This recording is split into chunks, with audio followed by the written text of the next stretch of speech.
Hello विद्यार्थी मित्रों, આપણે પહેલું ચેપ્ટર પૂરું કર્યું। હવે આપણે બીજું પ્રકરણ જોવાનું છે, ધંધાકીય સેવાઓ 1। પછી ત્રીજું ચેપ્ટર આવશે ધંધાકીય સેવાઓ 2। બરાબર, આ રીતે ધંધાકીય સેવાઓના 2 પાઠ છે। બરાબર, એટલે કે બીજો પાઠ છે ધંધાકીય સેવાઓ 1 અને ત્રીજો પાઠ આવશે ધંધાકીય સેવાઓ 2। બરાબર, આમાં આપણે ધંધા સાથે જોડાયેલ ઘણી બધી સેવાઓ છે, એટલે પાઠ લાંબો થઈ જાય, એટલે એના માટે પાઠના શું કરી નાખાય, 2 ભાગ કરી નાખાય।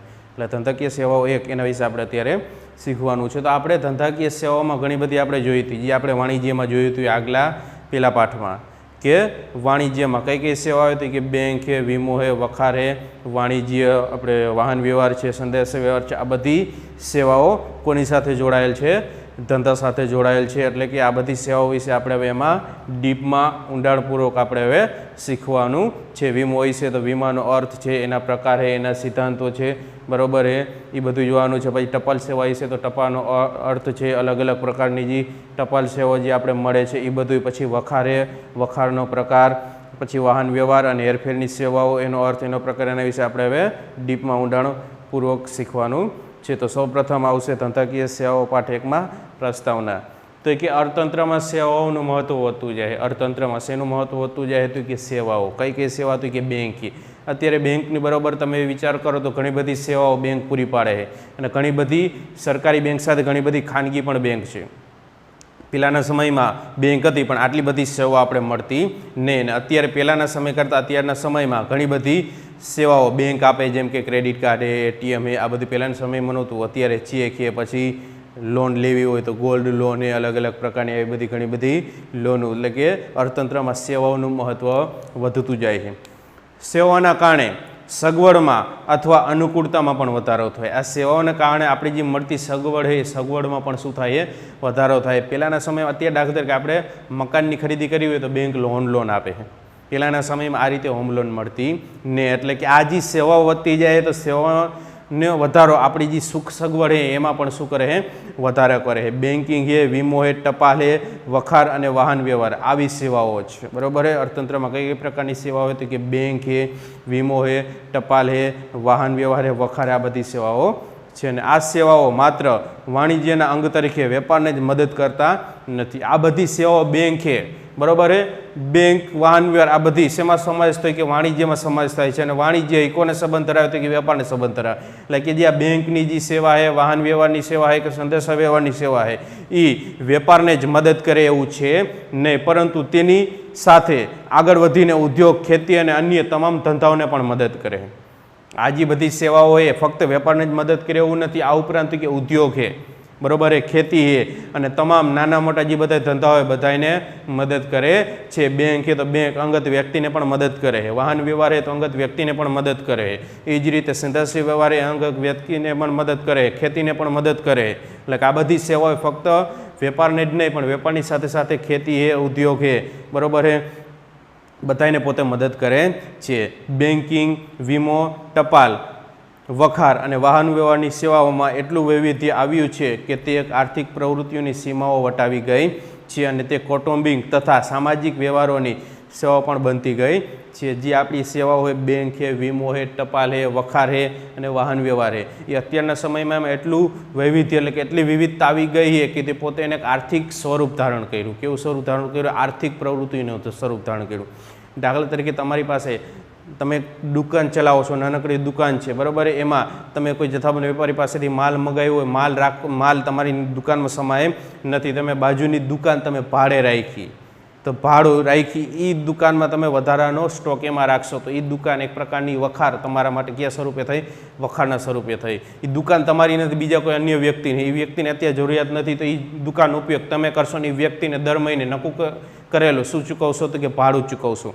તો એ ભાડું, એ દુકાન, એ વખાર, જે મકાન દુકાન માલિક છે એના માટે એક પ્રકારની શું થઈ? આર્થિક પ્રવૃત્તિ, કે પોતે વખાર દ્વારા એ અન્ય દુકાનદારને સેવા પૂરી પાડી અને પોતે શું કરે છે તો એ કે દર મહિને નક્કી કરેલું પોતે ભાડું મેળવે। એ જ રીતે આપણે દરિયાઈ માર્ગ દ્વારા જે કોઈ પણ આપણે વસ્તુ આવતી હોય, વસ્તુ આપણે આયાત કરી હોય તો સૌપ્રથમ વસ્તુ આપણે મળતા પહેલાં એની ઉપર જે સરકારે નક્કી કરેલા નિયમો પ્રમાણે આપણી બધી કાર્યવાહી ચેક થાય કે માલ કાયદેસરનો જ છે, તો ત્યાં સુધી માલ હરખો કાયદેસરનો છે એ ચેક કરવા માટે આપણે એ માલને સ્ટીમર કે વહાણમાંથી ઉતાર્યા પછી આપણે અહીંયાની જે સરકારી કે ખાનગી વખાર હોય એ આપણે એમાં મૂકી રાખવો પડે અને આપણે જેટલા જે કલાકે જેટલા સમય મૂક્યો હોય એનું આપણે શું ચૂકવવાનું હોય, ભાડું ચૂકવવાનું. તો આ રીતે એક પ્રકારની સેવા કે એમાં એક પ્રકારનું શું આવી ગયું, વૈવિધ્ય આવી ગયું. એ જ રીતે બેંક છે, તો બેંકના ફક્ત બે જ કાર્ય, નાણાંની જરૂર પડે તો નાણાં ઉપાડવાના અને વધારાની નાણાં આપણે જરૂર નથી તો બેંકમાં આપણે શું કરવાના, જમા કરાવવા પડે. અત્યારે આ ઉપરાંત બેંક તો કે ચેકની સેવા પૂરી પાડે. બીજું તો એ કે અલગ અલગ પ્રકારની લોન, હોમ લોન હોય, ગોલ્ડ લોન લઈ શકો, બરાબર, તમારી પર્સનલ લોન લઈ શકો. એ જ રીતે બરાબર તો એ કે એટીએમ કાર્ડ છે, ડેબિટ કાર્ડ છે, ક્રેડિટ કાર્ડ છે, ચેક છે, નેટ બેન્કિંગ, મોબાઈલ બેન્કિંગ, બરાબર, આ બધું બેંકે અલગ અલગ પોતાની સેવાઓમાં શું એક પ્રકારનું પૂરું પાડ્યું છે, વૈવિધ્ય પૂરું પાડ્યું છે. એટલે કે બેંક, વીમો, વખાર, સંદેશાવ્યવહાર, વાહન વ્યવહાર અત્યારના સમયમાં એમાં શું આવેલું છે કે વૈવિધ્ય આવેલું છે અને બધી સેવાઓમાં એને શું કર્યો છે, વધારો કર્યો. અને આ સેવા એ કોઈ ધંધાકીય પ્રવૃત્તિ, સામાજિક પ્રવૃત્તિ તો સેવા પૂરી પાડે જ છે, આ ઉપરાંત અંગત વ્યક્તિને પણ પોતે સેવા પૂરી પાડે છે. આધુનિક જમાનામાં આ સેવાઓના ક્ષેત્રે વિવિધતા અને વિશિષ્ટતા જોવા મળે છે અને આ સેવાઓ પરસ્પર અવલંબિત બની ગઈ છે. પરસ્પર અવલંબિત એટલે કે એકબીજા સાથે જોડાઈ ગઈ છે. એટલે કે અત્યારના આધુનિક સમયમાં આ બધી સેવાઓમાં વિવિધતા અને વિશિષ્ટતા આવી ગઈ છે અને આ સેવાઓ એકબીજા સાથે શું છે, જોડાયેલી છે. અવલંબિત એટલે કે એકબીજા સાથે જોડાયેલી છે. તો સૌપ્રથમ આ સેવામાં આપણે બરાબર છે વીમા વિશે શીખવાનું છે.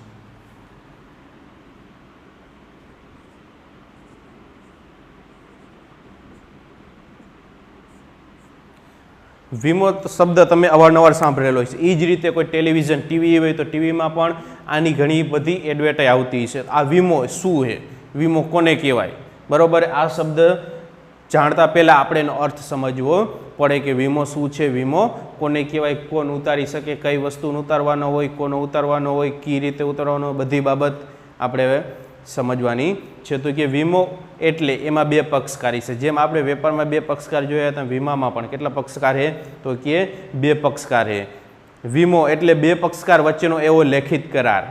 કેવો કરાર છે, લેખિત એટલે કે લખેલો કરાર એ છે કે જે તમારા દાખલા તરીકે તમે જે કોઈ પણ ચીજ વસ્તુનો વીમો ઉતારશો તો એમને મોટે વીમો ઉતારવામાં આવતો નથી, એનો બરાબર કાગળ દ્વારા આ વીમો ઉતારવામાં આવે છે. એટલે ચોક્કસ પ્રકારનું એનું જે નક્કી કરેલું ફોર્મ એ ફોર્મ ભરી અને વીમો ઉતારવામાં આવે. એ વીમોમાં તમારી વિગત હોય, તમારો ફોટો હોય, તમારી સહી સિક્કા, આ બધી બાબત એમાં હોય. એટલે બે પક્ષકાર વચ્ચેનો એવો લેખિત કરાર છે કે જે દ્વારા વીમો લેનાર પ્રીમિયમની રકમના આવેદના બદલામાં વીમો ઉતારનાર પાસેથી એવું વચન મેળવે છે કે જો તેને નક્કી કરેલા જોખમોના કારણે નુકસાન થાય તો નક્કી કરેલી રકમની મર્યાદામાં અને નક્કી કરેલી ગણતરી પ્રમાણે આર્થિક નુકસાન ભરપાઈ કરી આપવામાં આવશે. એટલે કે વીમો લેનાર કે દાખલા તરીકે તમે વીમો ઉતાર્યો તમારો, તો તમે સામેવાળા જે વ્યક્તિ પાસેથી તમે વીમો ઉતાર્યો છે એ વ્યક્તિને તમે શું ચૂકવશો, પ્રીમિયમ, વીમા પ્રીમિયમ એટલે કે એક પ્રકારની રકમ. દાખલા તરીકે તમારી પાસે ટુ વ્હીલ હોય તો ટુ વ્હીલનો પણ વીમો ઉતારવામાં આવતો દર વર્ષે, બરાબર. તમે જે વીમો ભરો કે જે કોઈ અકસ્માત થાય તો એ બધું એનું નુકસાનનું ભરપાઈ કોણ કરી આપશે, વીમા કંપની. એટલે કે એ રીતે વીમો લેનાર એટલે કે તમે વીમો ઉતારો, જે વ્યક્તિ પાસેથી વીમો ઉતારતા હોય, દાખલા તરીકે આપણી અત્યારે સર્વસામાન્ય વીમા કંપની કહી હતું કે LIC છે. LICમાં તમે વીમો ઉતાર્યો તો LIC કંપની વીમો લેનાર થઈ. શું થઈ, વીમો લેનાર થઈ. એને તમે તમારી પ્રીમિયમ એટલે કે રકમ ચૂકવશો. એ રકમ ચૂકવી અને તમે એની પાસેથી એવું વચન માગશો કે જે નક્કી કરેલું નુકસાન હે એ નુકસાન થયું, એનાથી એ વસ્તુને નુકસાન થયું તો એ બધું નુકસાન ભરપાઈ કરવાની જવાબદારી કોની રહેશે, વીમા કંપની. એટલે કે ફરીથી એકવાર વીમો એ કેવો કરાર છે, લેખિત કરાર છે. એ જ રીતે બરાબર છે વીમો લેનાર પ્રીમિયમની રકમના બદલામાં એટલે કે જે સામેવાળી કંપની છે એ કંપની તમારી પાસેથી વીમા પ્રીમિયમ લેશે. વીમા પ્રીમિયમ લીધા પછી તમને એ પોતે એવું વચન આપશે કે તમે જે નક્કી કરેલું નુકસાન છે એનાથી જો કોઈ નુકસાન થયું, બરાબર, તે બધું નુકસાન ભરપાઈ કરવાની જવાબદારી કોની છે, વીમા કંપનીની. અર્થ લખું છું, તમે તમારી નોટબુકમાં લખજો.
બે પક્ષકાર વચ્ચે એટલે કે આમાં પણ બે પક્ષકાર કે વીમો લેનાર અને વીમો ઉતારનાર, બરોબર. સામેવાળી જે દાખલા કે LIC કંપની શું થઈ, વીમો લેનાર થઈ અને તમે વીમો ઉતારનાર થયા, તો LIC કંપનીએ તમારી પાસે શું મેળવશે, તો કે પ્રીમિયમ એટલે કે વીમાની રકમ મેળવશે. આ રકમના બદલામાં તમે એની પાસેથી શું માગશો, તો કે જે જોખમથી જે નુકસાન થશે એ નુકસાન બધું ભરપાઈ કરવાનું રહેશે. એટલે કે તમે એને રકમ ચૂકવશો, એ રકમ દ્વારા જે કોઈ પણ દાખલા તરીકે તમારી વસ્તુનો વીમો ઉતાર્યો અને વસ્તુને જે નક્કી કરેલું જોખમથી નુકસાન થયું, તો એ નુકસાનની બધી ભરપાઈ કરવાની જવાબદારી કોની રહેશે, વીમા કંપનીની. એટલે કે વીમો પણ એક પ્રકારની શું કરે છે, તમને સેવા પૂરી પાડે છે કે જે કોઈ પણ નુકસાન થયું, નુકસાન જોખમથી જે નુકસાન થયું તો નુકસાન તમારે ભોગવવું પડે નહીં. જે રકમનો વીમો ઉતાર્યો છે એ રકમની મર્યાદામાં રહી અને જે જોખમ નક્કી કર્યું છે એનાથી નુકસાન થયું તો નુકસાન રકમ ભરપાઈ કરવાની જવાબદારી કોની રહેશે, વીમા કંપનીની. દાખલા તરીકે તમે માલની આગનો વીમો ઉતાર્યો તો આગથી જેટલું નુકસાન થયું તો એનું ભરપાઈ કરવાની જવાબદારી કોની રહેશે, વીમા કંપનીની. પણ આ આગના વીમા સામે તમારે વીમા કંપનીને શું ચૂકવવું પડે, પ્રીમિયમ ચૂકવવું પડે છે. જો પ્રીમિયમ ચૂકવ્યું છે તો જ તમારો વીમો પાસ થશે, એટલે તો જ તમને નુકસાનની ભરપાઈ મળશે, નકર નુકસાનનું ભરપાઈ મળશે નહીં. દાખલા તરીકે તમે બરોબર હે કોઈ વાવાઝોડાથી નુકસાન થાય એવો તમે વીમો ઉતાર્યો અને વાવાઝોડાના બદલે આગથી નુકસાન થયું તો પણ તમારો વીમો છે એ ભરપાઈ થશે ને. એટલે કે જે નક્કી કરેલું જોખમ, એ શબ્દ શું આવ્યું હતું કે નક્કી કરેલ જોખમથી નુકસાન થશે તો જ તમારો વીમો ભરપાઈ કરવામાં આવશે.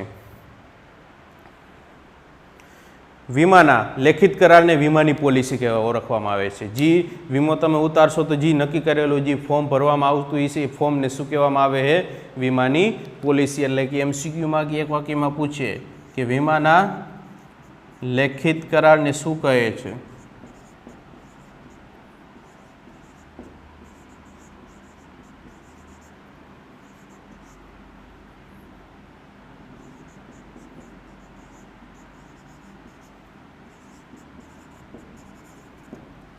બરોબર. વીમાના લેખિત કરારને શેના તરીકે ઓળખવામાં આવે તો કે વીમાની પોલિસી તરીકે ઓળખવામાં આવે છે. વીમો એ જોખમ દૂર કરતો નથી પણ જોખમથી જે નુકસાન થયું નુકસાન પોતે શું કરશે, ભરપાઈ કરશે. દાખલા તરીકે આગ લાગી ગઈ તો આગને પોતે દૂર કરી શકતો નથી પણ આગથી જે નુકસાન થયું આ નુકસાનની ભરપાઈ કોણ કરશે, વીમો કરશે, બરોબર. એ જ રીતે ભૂકંપ આવ્યો તો ભૂકંપને પોતે રોકી શકતો નથી પણ ભૂકંપથી જે નુકસાન થયું નુકસાનની ભરપાઈ કોણ કરશે, વીમા કંપની. એટલે કે જોખમને પોતે દૂર કરતું નથી, જોખમ તો થવાનું જ છે પણ જોખમથી જે નુકસાન થયું નુકસાનની ભરપાઈ કોણ કરશે, વીમા કંપની કરશે.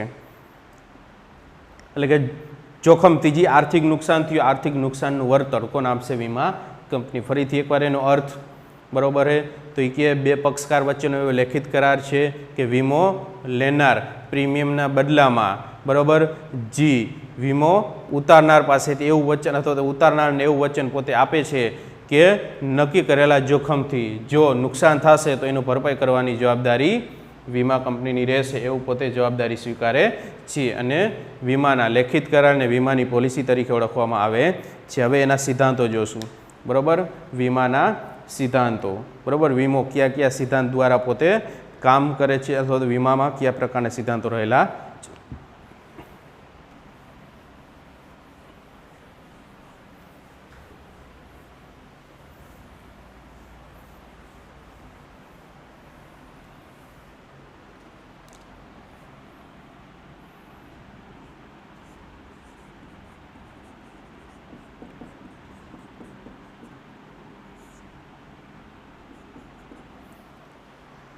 વીમાના સિદ્ધાંતો. વીમાના મૂળ સામાજિકતા સાથે સંકળાયેલા છે ને તે બે પક્ષકાર વચ્ચેનો કરાર બને છે. આ વીમો હે બરોબર શું હે મૂળ તો કે સામાજિકતા, એટલે કે જે નુકસાન થાય અથવા તો સમાજ સાથે સીધો પોતે શું કરે સંબંધ ધરાવે છે અને એમાં કેટલા પક્ષકારી છે? બે પક્ષકારી છે. કે વીમો આપણા જે સમાજના લોકો છે બરોબર એ ઉતારે એટલે પોતે કોની સાથે સંકળાયેલ? સામાજિકતા, એટલે કે સમાજ સાથે સંકળાયેલ છે. વીમો લેનાર અને ઉતારનાર દ્વારા એક આખા શેની રચના થાય તો કે એક સમાજની આખી રચના થાય, એટલે કે સામાજિકતા સાથે સંકળાયેલ છે અને એમાં બે પક્ષકાર વચ્ચેનો કરાર બને છે. આમ વીમો સામાન્ય કરાર નથી અને તેને સામાન્ય કરારના કાયદાથી જોડી શકાય નહીં. આમ વીમો એક કોઈ સામાન્ય કરાર નથી કે બોલીચાલીથી કોઈ એવા શબ્દોનો કોઈ કરાર નથી. એ એક અતિ મહત્ત્વનો અને એક વ્યવસ્થિત એવો લાંબો કરાર હોવાથી એને આપણે કોઈ સામાન્ય કાયદા સાથે પણ જોડી શકાય અને એના માટે એક આખી અલગ કાયદાની રચના કરવામાં આવી. કારણ કે અહીંયા એક આખી નાણાકીય અને વસ્તુની બાબત થઈ કે તમારી જે કોઈ પણ વસ્તુ હોય કે માલ મિલકત હોય તમે એનો વીમો શેમાં ઉતારો હતો કે રકમથી ઉતારો. અહીંયા આખું એક વિશાળ કાર્યક્ષેત્ર થઈ ગયું એટલે માટે એને કોઈ સામાન્ય કાયદાથી જોડી શકાય અને એને વીમો એ કોઈ સામાન્ય બાબત છે નહીં. વીમો વિશિષ્ટ કરાર હોવાથી તેને સામાન્ય કરારના સિદ્ધાંત ઉપરાંત આપણે જણાવેલા અલગ બીજા વધારાના પણ સિદ્ધાંતો છે. એટલે કે વીમાને સામાન્ય સિદ્ધાંતો એ છે એની સાથે વીમો સામાન્યથી પણ વધારે વિશિષ્ટ એક આખો છે એટલે અલગ એના વિશિષ્ટ સિદ્ધાંતો પણ આવશે. એમાં પહેલો સિદ્ધાંત છે સંપૂર્ણ ભરોસાનો સિદ્ધાંત.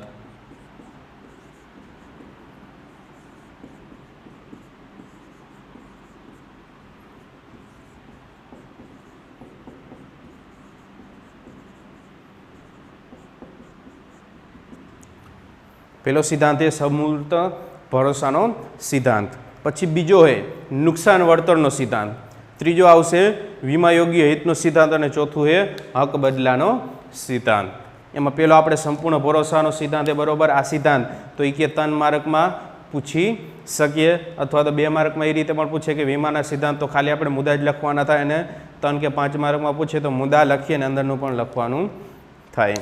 કે વીમાના કરારનો હેતુ નફો મેળવવાનો ક્યારેય હોતો નથી. આપણે જે વીમાનો જે કરાર કર્યો કારણ કે આપણે જે વીમો શેના ઉતારી હતી કે નુકસાનથી ઉતારી છે બરાબર. જે નુકસાન થયું તો નુકસાનની ભરપાઈ કોણ કરશે? વીમા કંપની. નુકસાન આપણે ભોગવવું પડે ને એ નુકસાન કોણ ભોગવશે? વીમા કંપની. એટલે કે વીમાથી આપણે નફો કરી શકતા નથી. એટલે કે વીમાના કરારનો હેતુ નફો મેળવવાનો ક્યારેય ન હોઈ શકે. એટલે કે વીમા દ્વારા આપણે નફો કરી શકતા નથી. નફા કરારનો હેતુ નુકસાનનું આર્થિક વળતર મેળવવાનો છે. નફા કરારનો હેતુ શું હેતુ કે નુકસાનથી આર્થિક વળતર મેળવવાનો છે.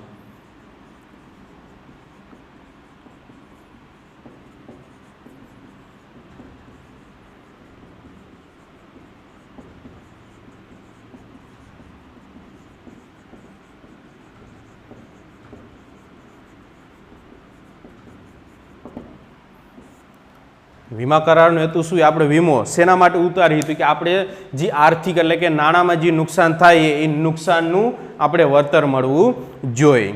વીમાનો મૂળભૂત અભિગમ સામાજિકતા છે. વીમાનો મૂળભૂત અભિગમ શું છે? તો કે સામાજિકતા સાથે. એટલે કે જે સમાજમાં જે જોડાયેલ લોકો છે એને જે કોઈ પણ નુકસાન થાય તો નુકસાનથી એને પાછળ હટી જવું પડે ને એના ધંધાકીય કોઈ પણ બાબતથી એને કઈ પ્રકારનું નુકસાન થવું જોઈએ ને. એટલે કે વીમાનો મૂળભૂત અભિગમ શેની સાથે જોડાયેલ છે? સામાજિકતા સાથે જોડાયેલ છે.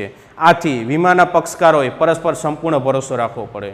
આથી પરસ્પર એકબીજા સાથે શું રાખવો પડે છે? ભરોસો. તમે જેમ સમાજમાં અન્ય વ્યક્તિઓ સાથે જેવો તમે ભરોસો એટલે કે જેવો તમે વિશ્વાસ રાખો છો એવો જ વિશ્વાસ તમારે કોની ઉપર રાખવો પડે છે? વીમા ઉપર રાખવો પડે. એટલે કે આપણે જે વીમો ઉતારી તો એ નુકસાનનું વળતર કોણ ચૂકવશે? વીમા કંપની. બરાબર. ક્યારેક વીમા કંપની ચૂકવે અથવા તો ક્યારેક વીમા કંપની ન પણ ચૂકવે અથવા તો ક્યારેક વીમા કંપની જેટલું તમને નુકસાન થયું એનાથી ક્યારેક વીમા કંપનીએ ઓછો વીમો તમારો ચૂકવે. દાખલા તરીકે તમે 1 લાખનો વીમો ઉતાર્યો હોય ને 1 લાખનું તમારે નુકસાન થયું તો ક્યારેક વીમા કંપની 1 લાખ 1 રૂપિયા પણ નુકસાન ન ચૂકવે અને ક્યારેક એવું પણ થાય કે એનો અડધો કે થોડા ઘણા નાણાં ચૂકવે એવું પણ બને. એટલે તમારે આ વીમાનો કરાર કરો તો એની ઉપર તમારે વિશ્વાસ રાખવો પડે કે ભરોસો રાખવો પડે કે આપણે નુકસાન થયું તે નુકસાનનું વળતર વીમા કંપની ચૂકવશે. આપણે શું રાખવો પડે?